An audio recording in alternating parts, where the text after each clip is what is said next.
வணக்கம்.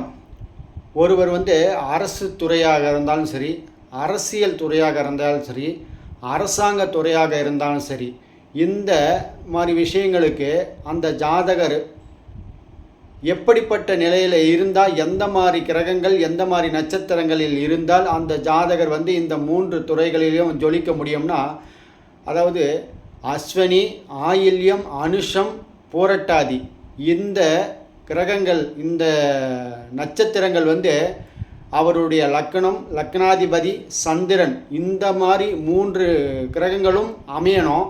அது அல்லாமல் 6ஆம் அதிபதி, லக்கணத்திலிருந்து 6ஆம் அதிபதி, லக்கணத்திலிருந்து 10ஆம் அதிபதி இந்த தன்மையை கொடுத்தால், அதாவது அஸ்வினி, ஆயில்யம், அனுஷம், பூரட்டாதி இந்த 4 நட்சத்திரங்களில் இருக்கணும்.